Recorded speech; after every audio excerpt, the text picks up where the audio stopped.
Hello and welcome to my YouTube channel, Canadian Board Game Replays. On this channel, I usually focus on commentating BGA, or Board Game Arena, replays, but today I'm posting a how-to video, which is a first for me. I usually avoid posting this type of video because there are so many great producers of how-to content already on YouTube. However, I found there to be a bit of a hole when it comes to this great game I was introduced to on BoardGameArena.com. The game is called Pacifica. This game was released in 2023 by publisher Cosmos with designers Martin Kallenborn and Matthias Prinz. I believe it was released in Germany and Spain, so there isn't a whole lot of English content with relation to this game. And that's why I'm here.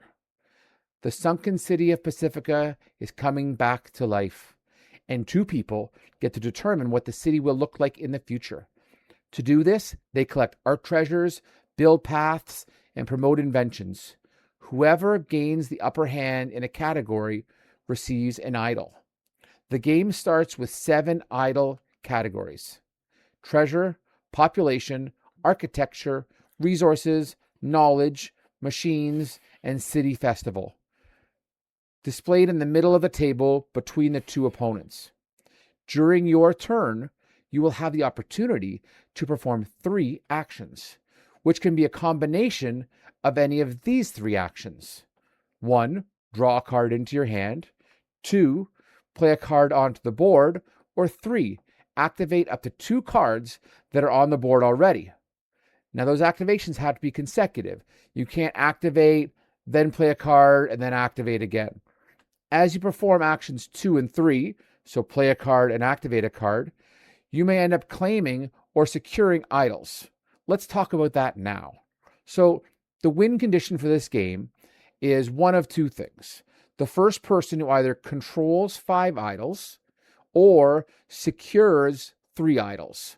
Let's talk about the difference between control and secure. So to control an idol, you need to have been the first player to get 3 or 5 symbols on an activated card under a category. In both cases, the idol can be stolen from you if the other player plays or activates more symbols than you and hits a higher threshold. Now, to secure an idol, you have to be the first player to get 7 symbols on activated cards under a category. Once you have secured an idol, it can't be stolen from you. That's permanent. Now that you know about controlling and securing idols, let's go through how you collect category symbols to accomplish these goals. Keep in mind that as you go from left to right with the categories, the cards associated with them become more difficult or complex to activate. The right 2 idol cards, in some cases, also have written additional abilities or advantages that are activated when that card is activated. These can be quite powerful, and we'll see these later on when we look at an actual game on BGA.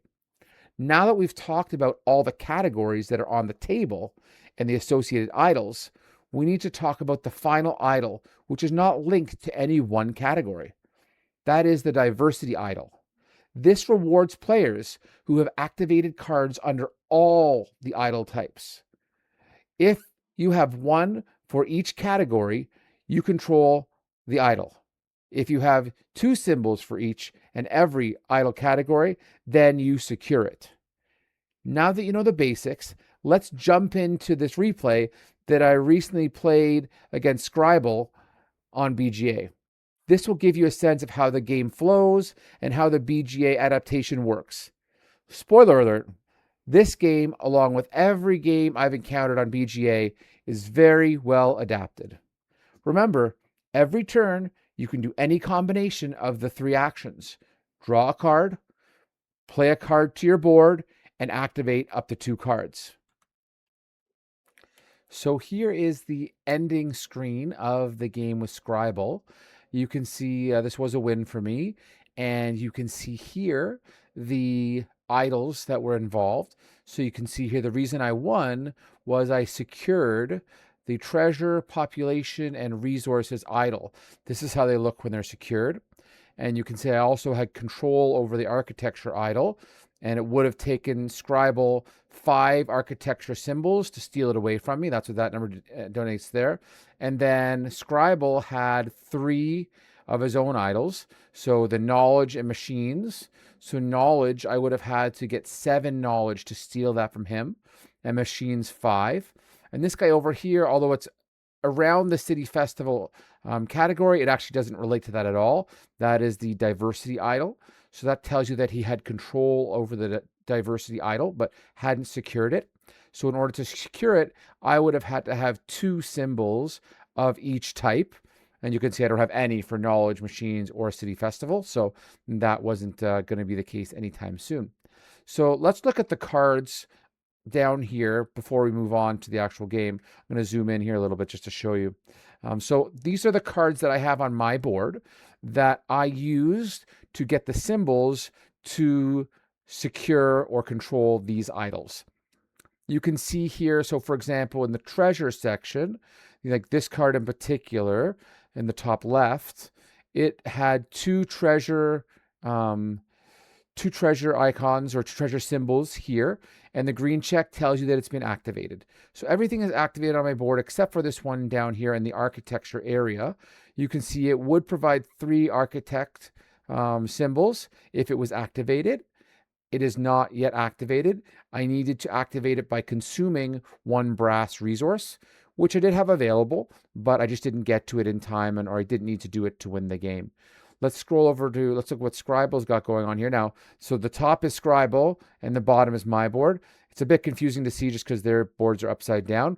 But if you do mouse over any of them, it does show you right side up what's going on. So, and I did mention in the intro that there are some items that have special abilities attached to them in the machines and the city festival area. You can see an example of these here on Scribble's board. So here under this machines, it says at the beginning of your turn, you may draw 1 treasure card. So once he activates this, which he has, you can tell by the green check it's been activated, then every turn he's going to get a free treasure card, which isn't going to cause him an action. So that's interesting. Now on the city side, this one says place the top card from the knowledge stack directly in your city half. So what that would do is basically once played and activated, which he hasn't done, you can see because it doesn't have the green check here, they would move 1 from one of the cards from the knowledge stack onto their board. Now they're not going to be activated necessarily, but that would be something they would have to do again. So yeah, so you can see here as you scroll through the cards, you can learn a bit more about them. Like for example, here, this one required 1 brass to be consumed to activate it. But this guy, for example, here came pre-activated. And that happens with a lot of like the weaker cards, like when it's only got like this one, for example, just has 1 knowledge. It's a weaker card in that category, and it comes pre-activated. That just depends on the card. So that's kind of where the game ends up. If we zoom out here, you can see in the top right, it shows for each player what they have secured. So you can see here for me, secure, I have 3 of 3, which is why I win the game. Control, I have 4 out of 5. So what that does is it includes your control, your secured ones, sorry, and then it adds any that you have controlled. So in my case, it would be the 1, 2, 3 that I have secured, plus the one I have controlled makes for 4. And then Scribble didn't have any secured, but he had 3 under his control. So knowledge, machines, and diversity, as we discussed. And this shows you also all the different numbers that you have for each of the individual categories. So that's interesting. So let's start this game off from the beginning. We'll just do it. We'll just run through it quickly, just show you how the game flows and how it works. So I'm just going to go ahead and restart this one here. Okay, so we've got blank boards here, and we're just going to start doing action. So I'm just going to run it here for a little bit, and then I'll stop it maybe once or twice, and just to show you how that works. So I'll let this run for a bit. So Scribble's starting. So when you start, you get 2 actions, and then from there on, it's 3 actions. I think just to lessen the impact of first player advantage. So we're going here. We're drawing cards. We're placing cards. I don't think we've activated anything yet. Anything on there that was activated has been pre-activated. So we're just populating our boards. So, okay, let's do a stop here for a sec. All right. So we can see that Scribble just did an activation. So if you look over here in the log here, you can see where it says Scribble activated one card and discarded one other card. So you can see here on Scribble's board, the architecture card is what he just activated. And you see how it has a red outline around it. That means that it's going to discard or consume whatever resource you use. So for in this example, it took one brass. So the one brass was discarded from his resource pile on his board. If that didn't have an outline around it, like for example, some like this guy on my board, this one here requires a population and a treasure to activate, but it doesn't have red around it, so isn't going to consume those resources or discard them is the word they use in this game. So that means that when they get used, they have to be present, but they don't get consumed and or discarded. And that's a big difference. So you can see here, we're just going through the process. We did do some activating here. So yeah, so there's that piece. And then this also would have activated this this ability. So now at the beginning of every turn, Scribble will be able to take one treasure card, and that doesn't count with one of their actions. So let's run a little more, and then we'll stop maybe one more time, and we'll go from there. So we're laying down cards here. You can see I've got the population idle now under my control. Not yet secured because I haven't activated this one down here. So, okay, so there we go. So let me stop one more time. Okay, so I've just secured the population idle because I activated this card down here, which required 2 architects, which I just did over here. And you'll see it's a bit of a chain reaction sometimes, right? So I needed 2 architects, but this architect needed a brass, so I had to go get that. So that's kind of the name of the game. It's following those chain reactions and and performing those tasks. So at the moment, you can see I've got secured population. I have control over treasure. I have control over architecture. Scribble doesn't have anything yet, but he's obviously moving towards that. And yeah, and that's it. So we'll just let this run for a bit more, and then I'll just cut it off, and we'll go from there.